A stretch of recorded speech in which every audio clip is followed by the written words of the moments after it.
Voice और मैं हूं आपका मेज़बान हमजा इश्तियाक। नाज़रीन, आज इस्लामाबाद हाई कोर्ट ने इस इमरान खान साहब के जो तोशा खाना रेफरेंस का केस था उसके ऊपर समाअत मुकम्मल कर ली है और कुछ ही देर में उसका फैसला सुना दिया जाएगा। और इलेक्शन कमीशन ने खान साहब का 13 दिसंबर को जो एक और केस लगा हुआ था पार्टी चेयरमैन शिप की वो जो सरबराही जो होती है उसके हटाने के लिए, तो ये बड़ा इंपॉर्टेंट केस इस हवाले से था कि खान साहब को शायद टेक्निकली नॉकआउट कर दिया जाएगा, लेकिन वो जो इसको आगे पोस्टपोन कर दिया गया और रीलिस्ट कर दिया गया और 20 दिसंबर को अब उसकी समाअत जो है होगी, ये मुलतवी कर दिया गया है तब तक ये मामला। और ये कहा गया है कि केसेस बेंच की अदम दस्तयाबी के बायस रीलिस्ट किए गए हैं। अब ये बड़े इंपॉर्टेंट इस हवाले से है कि खान साहब के ऊपर तोशा खाना का रेफरेंस और फिर उसी के ऊपर जो उनकी नाहली थी और उसके ऊपर जो पार्टी चेयरमैनशिप उनकी चैलेंज में थी, तो ये इस बड़ा इंपॉर्टेंट है खान साहब के टेक्निकली नॉकआउट होने में। ये कुछ ऐसी लटकती तलवारें हैं जिसकी वजह से खान साहब की सियासत को एक बड़ा डेंट पहुंच सकता है। इंपॉर्टेंट ये भी है कि क्या इस चीज़ के ऊपर कानूनी तमाम अमूर से खान साहब सुरखरू हो पाएंगे या नहीं हो पाएंगे। और उसके अलावा आदम सवाती साहब को भी सिंध हाई कोर्ट ने मुकदमात में गिरफ्तारी जो है उनकी रोक दी है और हुक्म जारी कर दिया गया है। उस्मान सवाती ने अपने वालिद की सिंध में गिरफ्तारी के खिलाफ नई दरख्वास्त दायर की थी और ये सिंध हाई कोर्ट ने IG सिंध और प्रोसिक्यूटर जनरल सिंध को नोटिस जारी कर दिए हैं। मेरे साथ मौजूद हैं अहमद मुफ्ती साहब, माहिर कानून हैं। इनसे इसी हवाले से बात करेंगे कि क्या सबसे इंपॉर्टेंट ये है कि जो खान साहब का जो केस था तोशा खाना का, अगर उसमें समाअत मुलतवी उसमें जो समाअत मुकम्मल कर ली गई है और उसका जो फैसला आएगा, ये किस हवाले से खान साहब की पॉलिटिकली जो लाइफ होगी इसको डैमेज करेगा और उनके पास क्या क्या लीगल रेमेडीज होंगी अगर इनके पास अगर इनके खिलाफ खान साहब का ये फैसला आ जाता है। तो ओवर टू यू सर। जी Hamza, thank you very much. Hamza, पहले तो हमें इस चीज़ को समझना बहुत ज़रूरी है कि इलेक्शन कमीशन है क्या।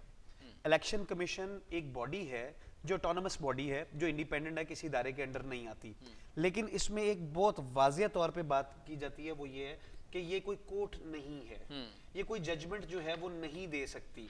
वो इलेक्शन से रिलेटेड सारे मामलात को तय कर सकती है कि किसी के कागज नामजद उन्होंने रखने हैं नहीं रखने, किसी को चेयरमैन पार्टी का रहने देना या नहीं रहने देना, वो ये कर सकती है। लेकिन वो किसी को सादिक और अमीन जज नहीं कर सकती।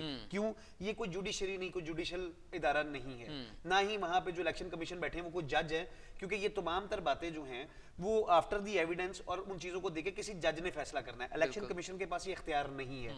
अगर हम ये कहें जी इलेक्शन कमीशन ने अपना इख्तियार जो है उससे जो है तजावज किया है, तो ये बात गलत ना होगी। इस वक्त जो उनकी समाअत मुकम्मल कर ली गई है, अगर हम इसमें कानूनी नुक्ते के तौर पे देखें, उसमें लीगल ग्राउंड्स यही हो सकती है कि वो उसकी जुरिसडिक्शन नहीं थी जो जी बिल्कुल, उसमें लीगल ग्राउंड्स यही है कि इलेक्शन कमीशन के पास ये इख्तियार ही नहीं है। यानी ये बिल्कुल ऐसी एक एग्जांपल है कि अगर मैं आपको एक एग्जांपल कोट करूं कि रेवेन्यू डिपार्टमेंट जो है वो FIR काटनी शुरू कर दे। ठीक है जी, रेवेन्यू डिपार्टमेंट FIR नहीं काट सकता, वो उसकी जुरिसडिक्शन नहीं है। वो रेवेन्यू की हद तक रेफर कर सकता है। इसी तरह ये केस जो है वो किसी अदालत में रेफर होगा, किसी अदालत, जैसे इन्होंने अपील की है कि ये आउट ऑफ जुरिसडिक्शन जो है वो इन्होंने ये सारा काम किया है। और मोस्ट प्रोबेबली अगर हम देखें कानूनी तनाजर में देखें तो खान साहब के पास बहुत स्ट्रांग ग्राउंड्स हैं इस केस को लाइकली, क्योंकि ये अब सब जुडिस मैटर है, उसमें अभी जजमेंट आनी है, तो मुझे मुतात होकर कुछ कहना नहीं चाहिए। लेकिन अगर हम कानूनी तौर पे देखा जाए तो ये बहुत स्ट्रॉन्ग किस्म का जो है वो केस है इसको कंटेस्ट करने के लिए खान साहब के लिए। अच्छा, देखिए आपके जो बातों से मुझे क्लियर हुआ है कि जो इलेक्शन कमीशन है ये ट्रायल कोर्ट नहीं है। इसमें किसी भी चीज़ को आप उस हवाले से नहीं लेकर जा सकते खान साहब को ये नाअहल कर देंगे, क्योंकि ये आर्टिकल 62 और 63 F और P की सारी जो शिकें जो चल रही हैं नाअहली के हवाले से, तो उसी के ऊपर है। तो क्या इन चीज़ों को ग्राउंड जिस तरह खान साहब ने बनाया है वो तो डेफिनेटली नॉकआउट कर जाएंगे और खान साहब बड़े क्लियर कट उसमें क्लियर भी हो जाते हैं। तो फिर इन चीज़ों के ऊपर खान साहब को किस बात का खौफ है और ये लीगली तौर पर ये पार्टी चेयरमैनशिप से हटाने की भी जो समाअत थी केस की वो भी चले मुलतवी कर दी गई। लेकिन इंपॉर्टेंट तो है कि इलेक्शन कमीशन ये सुन रहा है, और अगर सुन रहा है तो यकीनी तौर पर वो एक बड़ा डेंट तो पहुंचाएगी और लीगली तौर पे खान साहब इसको किस तरह काउंटर करेंगे। तब देखिए हमसे बात ये है कि बात फिर वहीं पर आती है कि फैसला वो जो मर्जी दे दे, आगे अदालतें बैठी हुई हैं उसको काउंटर करने के लिए। ये ट्रायल कोर्ट को छोड़े, ये तो कोर्ट भी नहीं है, ये कोई जुडिशल इदारा नहीं है। इसका काम आप समझे इलेक्शन कमीशन ऑफ पाकिस्तान, इसका काम सिर्फ इलेक्शंस के मुतल्लिक, कागजात नामजदगी से मुतल्लिक, उनकी अहली और नाअहली के इलेक्शन कंटेस्ट करने की नाअहली और अहली से मुतल्लिक हो सकता है। और अभी भी जो डीसीट किया गया, अभी भी जो उनको नाअहल किया गया, वो इस टर्म के लिए किया गया है, वो आगे के लिए नाअहल नहीं है। ये बहुत इंपॉर्टेंट बड़ा इंपॉर्टेंट यहाँ पर कि खान साहब के ऊपर ये एलिगेशन आता है कि जो गोशवारे जमा करवाए, जो टैक्स रिटर्न्स जमा करवाई उन्होंने पेपर नॉमिनेशन फाइल करते वक्त, वो उसमें तजाद है। और खान साहब ने जो तोशाखाना का रेफरेंस बेसिकली इसी चीज को पुट अप किया गया है कि खान साहब ने वहां पर जो अमाउंट बताई और या खान साहब ने वहां पर कुछ जो है कंसीलमेंट की है फैक्ट्स की, तो इस हवाले से तो इंपॉर्टेंट ये है कि खान साहब को किस हवाले से नाअहल किया जाएगा या किया गया है। एक तो ये कि जो पेपर जब दिए गए थे उसी ग्राउंड के ऊपर खान साहब को अगर पेपर देते वक्त नहीं ये चीजें क्लियर करनी चाहिए कि ना आपकी जो कंसीलमेंट ऑफ फैक्ट्स है बाद में पुट अप क्यों होती है चीजें। देखिए जी, बात हमजा इसमें सिंपल सी बात है। अब पहले हम इस कानून को भी हमारे लिए समझना बहुत इंपॉर्टेंट है, और वो ये बात है कि तोशाखाना है क्या। तोशाखाना एक ऐसी जगह है जो तोहफे प्राइम मिनिस्टर्स को दिए जाते हैं, वो तोहफे जो हैं वो प्राइम मिनिस्टर के पास एक इस्तना है उनके पास कि वो उन तोहफों को एक सर्टेन अमाउंट दे के खरीद सकते हैं। अब द क्वेश्चन इज कि क्या कानून इस चीज की इजाजत देता था? ये इलीगैलिटी उस वक्त होती कि अगर कानून इस चीज की इजाजत नहीं देता और खान साहब ने खरीद लिया। अब कानून इस चीज की इजाजत देता था कि वो 20% जो है वो उसकी कीमत पे करके तो उसको खरीद सकते हैं। अच्छा, इसमें आप ये जरूर कह सकते हैं कि इर्रेगुलरिटी हो सकती है। एक टर्म है इर्रेगुलरिटी और एक टर्म है इलीगैलिटी। खान साहब के इस तोशाखाना में इर्रेगुलरिटी हो सकती है, इलीगैलिटी नहीं है। क्यों? क्योंकि कानून जो है वो उनको इजाजत देता है कोई भी चीज परचेज करने के लिए। अब बात यह है कि कौन कौन से वजीर आजम है जिन्होंने सारा कुछ खरीदा नहीं। हमारे पास वो लिस्ट है पूरी कि हर वजीर आजम ने जो है वो खरीदा है। अब अगर उन्होंने खरीदा, उसमें प्राइस सही तय हुई या नहीं हुई, ठीक है, ये बड़ा इंपॉर्टेंट पॉइंट है कि प्राइस सही तय पाई है उस चीज की या नहीं पाई। क्योंकि ये जो एस्टिमेट जो तखमीना लगाया जाता है, ये तोशाखाना में कौन लगाता है तखमीना? इसकी ऐसी कोई बॉडी मौजूद है? जी बिल्कुल, इसकी एक बॉडी मौजूद है जो गवर्नमेंट की बॉडी होती है, वो उसकी जो करंट वैल्यू मार्केट से पता करती है। अंडर द प्राइम मिनिस्टर काम करती है, अंडर द गवर्नमेंट होती है ना जी। प्राइम मिनिस्टर तो गवर्नमेंट का हेड होता है, तो उसी के अंडर होती है जी, वो करती है।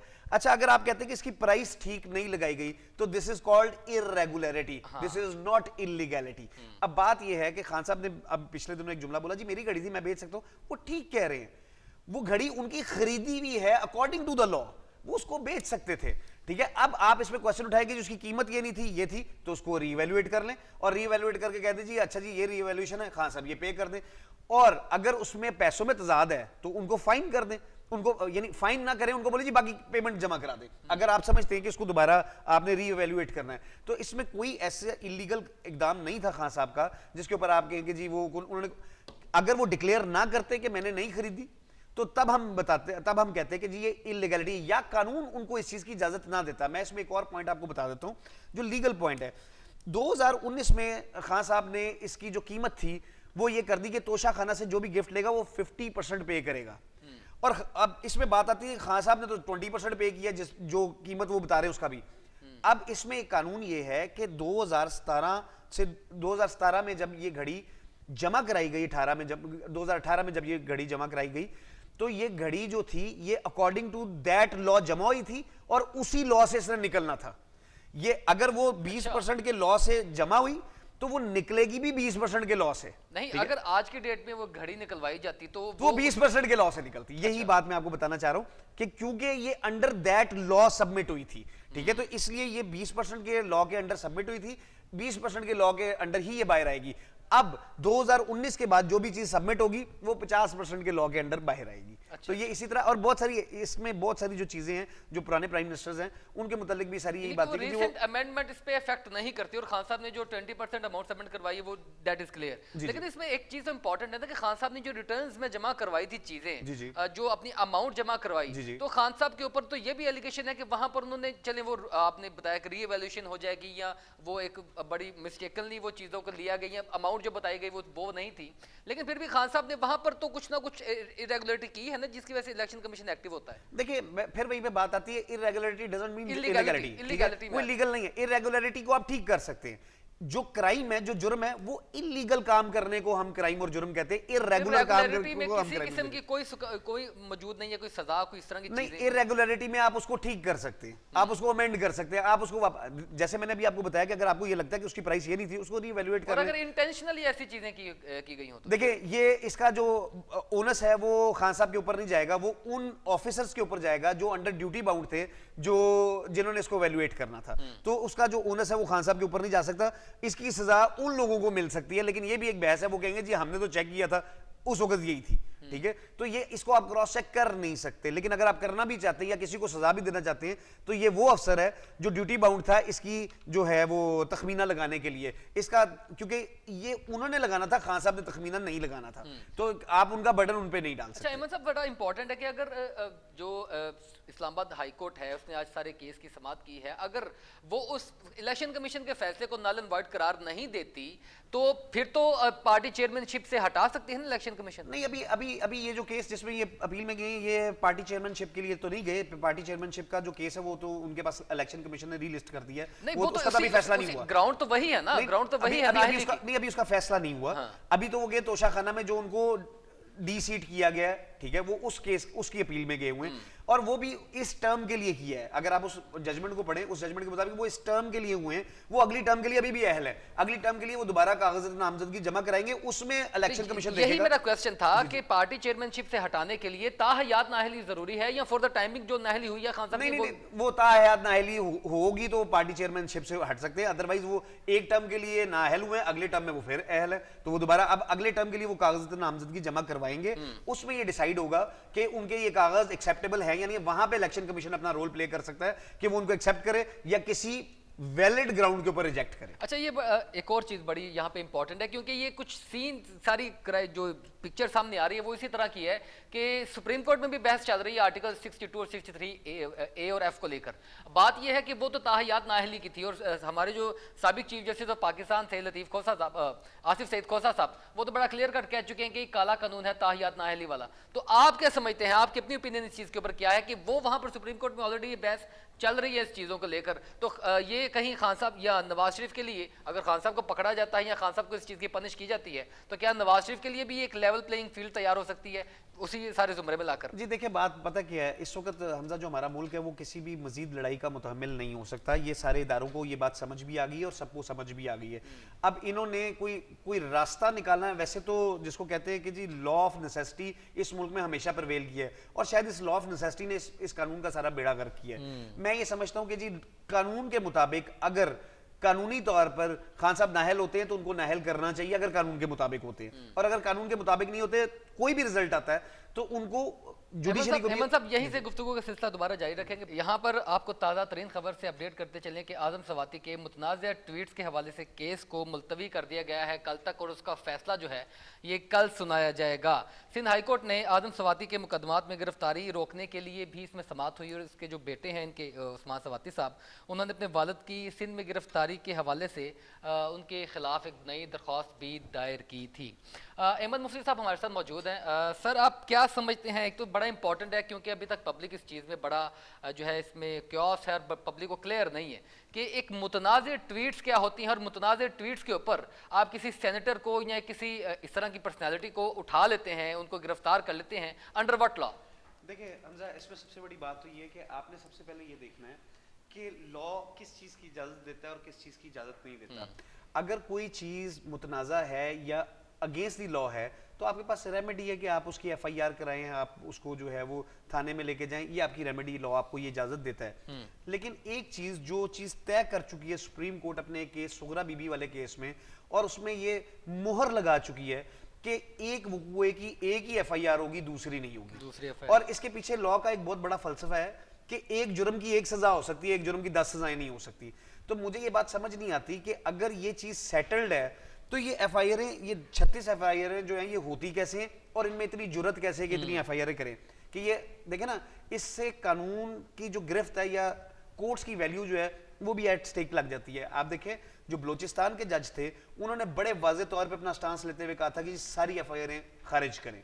ठीक है, यही जो है वो जो मीडिया एंकर्स थे उनके साथ हो रही थी, यही आजम स्वाति साहब के साथ हो रही है। यानी अगर आपने किसी को बोलने से रोकने के लिए आपने घसीटना है तो आप कानून की धज्जियां उड़ाएं। ये बड़ा इंपॉर्टेंट है जानना कि आप किन चीज को, किन ट्वीट्स को, किन बयानात को मुतनाज़ कहेंगे, क्योंकि ट्वीट्स तो प्राइम मिनिस्टर के अगेंस्ट भी होती हैं, ट्वीट्स जो है आपके चीफ जस्टिस के अगेंस्ट भी होती हैं, ट्वीट्स आपके अदर इंस्टीट्यूशंस के अगेंस्ट भी होती हैं। तो आप किन को मुतनाज़ समझते हैं पाकिस्तान के कानून में, ये कौन सा होता है? क्योंकि पब्लिक इस चीज़ में अभी तक बड़ा जो है वो क्लियर नहीं है। देखिए जी, अनफॉर्चुनेटली ये इस वक्त वो कानून चल रहा है कि जिस चीज मर्जी को मुतनाज़ बना दे। ठीक है, अब मैं ये समझता हूँ कि आज़ादी राय हर बंदे का हक है, और जो आजम स्वाति साहब वाला मामला हो रहा है उसमें तो ये हो रहा है कि जी उनको कहते हैं कि जी मारी भी जाओ तो चीखे भी ना मारे। ठीक है, तो इसलिए जो इस वक्त जो कानून है वो सिर्फ यही है कि जिसपे दिल करे उस पर एफआईआर दे दें और उसको कह दें ये मुतनाज़ा है। देखिए, ये लॉ ने डिसाइड करना है क्या मुतनाज़ा है क्या मुतनाज़ा नहीं। बदकिस्मती से हमारे माशरे में, हमारे मुल्क में तो सर ये जो ट्रायल चल रहा है, इसीलिए तो आप नेशनल जो इंटरेस्ट के या कौमी सलामती के इदारे हैं उनके ऊपर बात करेंगे, फिर तो थोड़ा सा यही बनता है ना। हमजा बात यह है कि कोई चीज अबव द कंट्री नहीं है, कोई ये हमने खुद से चीजों को आइन के ऊपर ले जाके मुकद्दस बना लिया है, कुछ मुकद्दस नहीं है। अगर कोई भी बंदा आइन से हटकर बात करता है, मैं यहाँ पे बैठे आपको एक बात कर देता हूँ, क्या अगर कोई जर्नैल गद्दारी करता है तो कोर्ट मार्शल नहीं होता उसका? क्या उसका कोर्ट मार्शल नहीं होना चाहिए? मौजूद है, बिल्कुल अपनी जगह कोर्ट मार्शल, लेकिन और हिस्ट्री में कोर्ट मार्शल हुए भी हैं। ठीक है, तो ये हमने क्यों मुकद्दस कर लिया कि इनके मुतालिक बात नहीं होनी? नहीं है, यही तो बात है कि वो अपने कवानीन के मुताबिक उनको कोर्ट मार्शल करें, अपने कानून के मुताबिक उनको इन्वेस्टिगेट करें, क्योंकि हमारा कॉन्स्टिट्यूशन ने क्लियर कर दिया ना, दो पैटर्न अलग कर दिए। नहीं, ये बिल्कुल पैटर्न अलग बिल्कुल ऐसे नहीं है। अगर सिविल मुकदमात में या सिविल साइड पर आके कोई इंटरफेरेंस आती है, जैसे एफआईआर में नाम दे रहे थे, तो कानून इस चीज की इजाजत देती है कि उनके खिलाफ एफआईआर हो। ये कौन सा कानून है कि इसके खिलाफ एफआईआर हो सकती है, इसके खिलाफ नहीं हो सकती? यानी ये तो जात पात वाली बात होगी। अच्छा, वैसे ये एफआईआर साइबर विंग के अंडर आते हैं इस तरह के कवानीन? ट्वीट्स और फेसबुक पे अगर इस तरह की पोस्ट लगती है जी, जो भी चीज रिलेटिंग टू सोशल मीडिया या कंप्यूटर से रिलेटेड कोई चीज आएगी या व्हाट्सएप पे आएगी, वो आम पुलिस की जुरिस्डिक्शन से निकल के एफआईए में चली जाएगी, क्योंकि उसकी इन्वेस्टिगेशन एफआईए ने करनी होती है। ये आम पुलिस की जुरिस्डिक्शन नहीं, एफआईए की जुरिस्डिक्शन। अच्छा, ये तो इसकी अगर पनिशमेंट हो आदम स्वाति साहब वाले, क्योंकि ऐसा कोई प्रेसिडेंट, पहले तो मैं पूछूंगा कि ऐसा कोई प्रेसिडेंट मौजूद है, और अगर इस तरह की कोई सजा होती है तो क्या हो सकती है? क्या नहीं, अभी तक तो ऐसे किसी केस में किसी को सजा हुई नहीं है। ये केसेस, ये बाद में जिस कहीं पे भी ऐसी बात आई है, तो कहीं पे तौहीन अदालत भी अगर आई है तो उन्होंने गैर मशरूत माफी मांग के तो केस को खत्म करा लिया और वो केस खत्म हो जाते हैं। क्योंकि कानून भी ये जानता है कि किसी को अगर उसने गाली नहीं दी और इज़हार राय किया है तो उस पर उसको कोई सजा दे देना, ये कोई जस्टिफिकेशन नहीं बनती। ये एक गलत प्रेसिडेंट सेट हो जाएगा। अगर ऐसे केसेस में सजा होनी शुरू होगी तो कल को कोई पॉलिटिशियन नहीं बचेगा। अच्छा अहमद साहब, ये बड़ा इंपॉर्टेंट है कि इजहार राय के ऊपर लेकर बहुत सी बहसें होती हैं, बहुत से तबसरे, बहुत से तज्ज़िये होते हैं इस चीज़ को लेकर, लेकिन अभी तक डिफाइन नहीं किया जा रहा, क्योंकि कुछ आज़ादी इजहार राय ऐसे भी है जो आपके रिलीजियस को टच करती है, कुछ आपकी जो आपके सोसाइटी के सेंटिमेंट्स को टच करती है, कुछ आपके पब्लिक इंस्टीट्यूशंस को टच करती है। तो आप किस तरह इस चीज़ को लेकर चलेंगे कि यार ये वाला जो है इलीगल नहीं है और ये वाला जो है ये पब्लिक या फ्रीडम ऑफ एक्सप्रेशन ये बेहतर है? देखिए, कॉन्स्टिट्यूशन इन मामलों में कई जगहों पे बहुत क्लियर है। मजहबी आजादी सबको दी जाती है और मजहबी रिस्ट्रेंट भी सबके लिए, कि आप किसी के मजहब को बुरा भला नहीं कह सकते। आप ऐसा, ये जो लोकल पुलिस है उसके पास एक 295 ABC जो दफात है वो उनके पास है कि जहां पर आप मजहबी जज्बात मुजरू करो तो उसकी बहुत सख्त सजाएं हैं, और SHO के पास भी जुरिस्डिक्शन नहीं, उसकी एफआईआर कटे, वो SP लेवल पे। यानी जो फंडामेंटल राइट्स हों वो किसी दूसरे के फंडामेंटल राइट्स को अगर इन्फ्रिंज करें या उसको टच करें तो ये उसकी बाउंड्री है। जी बिल्कुल, वो एक अंग्रेजी की कहावत है, जहां से किसी की नाक शुरू होती है वहां से आपकी आजादी खत्म हो जाती है। तो इसलिए आपको उसमें रहते हुए करना चाहिए। लेकिन आजादी, इस केस को अगर हम आजम स्वाति के केस में उनको अगर हम सजा की तरफ ले जाते तो ये एक प्रेसिडेंट सेट हो जाएगा। तो आप ये खुद हिसाब लगाएं हमजा, क्या एक भी पॉलिटिशियन यहाँ पे बच सकते हैं? क्या नवाज शरीफ साहब बच सकेंगे जो उन्होंने फिर बातें की थी, या उसके बाद जो राना सनाउल्लाह साहब ने बातें की थी, क्या वो बच सकेंगे? तो बचना जरा उनके लिए नामुमकिन हो जाएगा। ये प्रेसिडेंट आज इनको तो सजा दे देंगे, कल को गवर्नमेंट चेंज होगी, फिर उन्होंने बारी होगी। तो ये हर पॉलिटिशियन को सोचना चाहिए कि इसको यहाँ पे रुकना चाहिए चीजों को। अच्छा, ये अभी मुझे जो है रिसेंट अपडेट आई है कि खान साहब के जमान पार्क में जो है इजलास हुआ है पाकिस्तान तहरीक इंसाफ की एक एग्जेक्टिव कमेटी का, और वहाँ पर डिसाइड हुआ है कि खान साहब जो हैं वो 20 दिसंबर को तकरीबन असम्बलियाँ डिज़ोल्व करने जा रहे हैं, और उसके बाद जो नेशनल असम्बली में जो इनके इस्तीफ़े थे वो दोबारा से जो है हमारे वहाँ के जो अरकान होंगे वो दोबारा से पहुँचेंगे वहाँ पर स्पीकर साहब के पास, और वहाँ पर दोबारा इस्तीफ़े अपने वहाँ पर जमा करवाएंगे ताकि ये जो एम्बिग्यूटी है इसको ख़त्म किया जाए, और उसके बाद जो है ये खैबर पख्तूनख्वा की असम्बली तहलील की जाएगी। ये ताज़ा तरीन अपडेट आई है इस चीज़ की, ये मरहलावार इस चीज़ को लेकर चलेंगे जी। ये इसमें सबसे बड़ी बात ये तो डिस्क्रेशन जो है वो सीएम पंजाब का है, चौधरी परवेज इलाही साहब का है। उसमें ये देखना है कि लेकिन क्या, वो तो खान साहब के हैंडओवर हो गया ना। नहीं वो हैंडओवर इस तरह नहीं हुआ, डिस्क्रेशन अभी भी उनका है, कोई उनके पास लिखी हुई बात तो ऐसी नहीं पड़ी हुई। तो जब उनसे इंटरव्यू में भी कहा था उन्होंने कहा समझेंगे मेरे पास है, ठीक है, तो समझे मेरे पास है, और हैंडओवर में कहते हैं अब सिग्नेचर करके मुझे दे नहीं वो ऐसा हरगिज नहीं है, ये डिस्क्रेशन सीएम का। अगर देखें वहां पे जाके ये भी तो जरूरत पड़ रही है ना जी कि सारे जाके इस्तीफे दोबारा जमा करवाएं, तो ये तो अब आने वाला वक्त 20 दिसंबर ही बता सकता है कि सीएम साहब क्या फैसला करते हैं। मुझे तो इसमें बड़े सारे भाव हैं कि अच्छा, एक एम्बिग्यूटी मैं यहाँ से आपसे पूछना चाहता हूँ इस चीज़ में कि अगर खान साहब असम्बलियाँ डिसॉल्व कर देते हैं और ये पंजाब के बाद ये KPK की भी, और जो इलेक्शन कमीशन है विद इन 60 डेज इलेक्शन करवाता है, तो वो जो आगे से गवर्नमेंट बनती है वो कितने टाइम के लिए होगी, वो उसका क्या जो है मैंडेट होगा, कितने टाइम के लिए होगा? देखिए हमजा, इसमें दो बातें हैं। एक बात तो ये है, क्या हमारा मुल्क इस चीज़ का मुतम्मिल हो सकता है कि 2 दफ़ा पूरे इलेक्शन हो? अब ये पूरे इलेक्शन कैसे हैं, आप ये परेशान हो रहे हैं, असम्बलियाँ 2 टूटी, पूरे इलेक्शन कैसे हैं? बात यह कि जब नेशनल असेंबली और कौमी असेंबली की, नेशनल असेंबली और सूबाई असेंबली के इलेक्शन एक साथ होते हैं तो पोलिंग स्टेशन एक ही बनता है, ठीक है। उसमें पोलिंग स्टेशन जब एक बनता है तो दोनों जगह की वोटिंग हो जाती है। अगर पहले आप सूबाई असेंबली की वोटिंग कराएं तो 22 अरब रुपया उस पर लगाएं, और जब नेशनल असेंबली होगी दोबारा वही पोलिंग स्टेशन लगेंगे तो 22 अरब रुपया फिर लगाएंगे आप, क्योंकि पोलिंग स्टेशन तो फिर बनेंगे। और अगर सारा इलेक्शन एक साथ होता है तो एक ही दफा पोलिंग स्टेशन बनाने पड़ेंगे जिसमें सारा इलेक्शन जो है वो कवर हो जाएगा। पहली बात तो क्या हमारा मुल्क इस चीज का मुतहम्मिल हो सकता है? यहाँ पे तो ये भी बड़ा इंपॉर्टेंट है ना कि अगर बाई इलेक्शंस में जो गवर्नमेंट बंद की आ जाती है तो जाहिर सी बात है स्टेट मशीनरी तो उसके अंडर होगी, और जब जनरल इलेक्शंस होंगे तो वो उसी के जेर ताबे होंगे, तो ये इलेक्शंस के ऊपर धांधली वाला क्वेश्चन तो फिर भी बरकरार रहेगा ना। तो ये फिर उनको सोचना चाहिए स्टेक होल्डर्स को कि वो एक ही दफा करें, वो क्यों इस तरह का चांस लेना चाहते हैं कि किसी के हाथ में चले जाए। वैसे तो कानूनी तौर पर इलेक्शन कमीशन जो है वो ये राइट रखता है कि अगर वो कहता है कि उससे समरी गवर्नमेंट को भेजनी है कि इतने पैसे आप मुझे दे दें तो मैं इन 2 सूबों में इलेक्शन करा देता हूं, और हम करा सकते हैं कानूनी तौर पे, ठीक है, और उसको विद इन 60 डेज वो कराने पड़ेंगे, 2 में करवा ले वो, अगर वो करवा सकते हैं। सुप्रीम कोर्ट यहाँ पर इंटरवीन कर सकती है? सुप्रीम कोर्ट किसी भी कानूनी जो लीगल नुक्ता है उसमें नहीं कर सकती। कानून रिटन है। अच्छा, यहाँ पे क्योंकि ये क्लियर हो गया, मुझे सलमान शहबाज साहब की स्टेटमेंट के ऊपर भी जाना है, क्योंकि उनको भी बड़ा यहाँ पर पारसा और पवित्र बनाकर पाकिस्तान में दोबारा लेकर आ रहे हैं ये, और बड़ी उनकी स्टेटमेंट्स भी आ रही हैं। कह रहे हैं कि इमरान खान साहब बताएं जनरल बाजवा को तहय्यात एक्सटेंशन की पेशकश क्यों की, क्या इमरान खान अमर बिल मारूफ हैं, और ये क्यों तवक्को कर रहे हैं नए आर्मी चीफ से कि वो अमर बिल मारूफ पर चलेंगे। ये है उनके स्टेटमेंट्स हैं।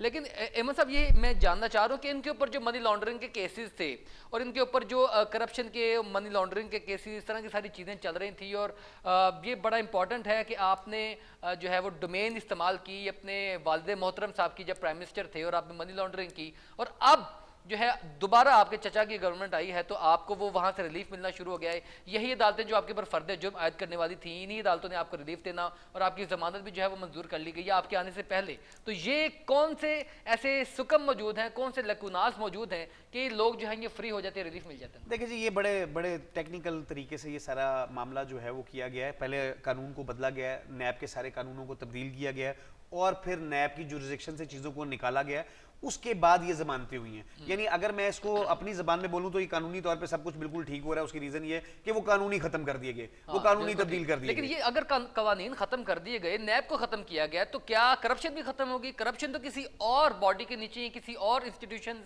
इसको इनिशिएट नहीं कर सकता इस इन्वेस्टिगेशन को? जी, वो फिर FIA के अंडर आती है, क्योंकि जो चीजें नैब के अंडर नहीं होती वो FIA के अंडर आती है। FIA जो फेडरल गवर्नमेंट के अंदर है, तो FIA ने तो वही बयान देने और वही देने जो फेडरल गवर्नमेंट ने करना है। एंटी करप्शन यहाँ पर टच नहीं करेगा? नहीं, एंटी करप्शन जो है वो हमेशा गवर्नमेंट ऑफिसर्स के अगेंस्ट होती है, वो प्राइवेट बंदे के अगेंस्ट नहीं होती। वो किसी प्राइवेट, किसी गवर्नमेंट ऑफिसर, किसी एक्स मिनिस्टर XYZ के खिलाफ नहीं, वो नहीं हो सकती क्योंकि वो प्राइवेट बंदे। हाँ, सिटिंग किसी के ऊपर एंटी करप्शन हो सकती है जो सिटिंग है इस वक्त, जो उसके बाद चला जाए तो फिर वो FIA के अंडर आ जाता है। और अगर सिटिंग रिजाइन कर दे तो फिर वो FIA के अंडर आएगा, एंटी करप्शन के तो अंडर। एफआईआर तो पहले ही क्या नाम है प्राइम मिनिस्टर के अंडर है, तो वो तो सारे मामला फिर बेटर हो गए ना तो उनके। फिर ये मिला के ये जो NRO 2 जिसको कहते हैं वो इसीलिए चल रहा है जी, वो तो आपको पता है, फिर कवर अच्छा, करने एफआईए यहाँ पर कोई ऑटोनोमसली डिसीजन ले सकती है? नहीं, FIA जो है फेडरल गवर्नमेंट के अंडर आती है। इसका मतलब ये फेडरल इन्वेस्टिगेशन एजेंसी, हाँ। ठीक है। जैसे जैसे कुछ जो पुलिस है वो पंजाब सूबों के अंडर आती है, जो FIA है वो फेडरल के अंडर आती है। तो बेसिकली FIA ने सारी तहकीकात करनी है, तो उसमें वो बेल दें या वो कहते हैं जी बादशाह अंडे दे बच्चे दे, हम क्या कह सकते हैं। अच्छा, बहुत शुक्रिया अहमद मुफ्ती साहब आपका इस प्रोग्राम में वक्त देने के लिए। बड़े क्लियर कट आपने जो है वो चीज़ें बताई हैं, कवानीन आपसे डिस्कस करना बड़ा ज़रूरी थे। मेरे पास वक्त मुख्तसर है, वरना इस चीज़ के ऊपर बड़ी डिटेल में आपको कंक्लूड करता कि पाकिस्तान के जस्टिस सिस्टम के ऊपर रोज़ एक नया सवालिया निशान बनता जा रहा है। आज इजाज़त दीजिए अपने मेज़बान हमजा इश्तियाक को। अल्लाह हाफ़िज़।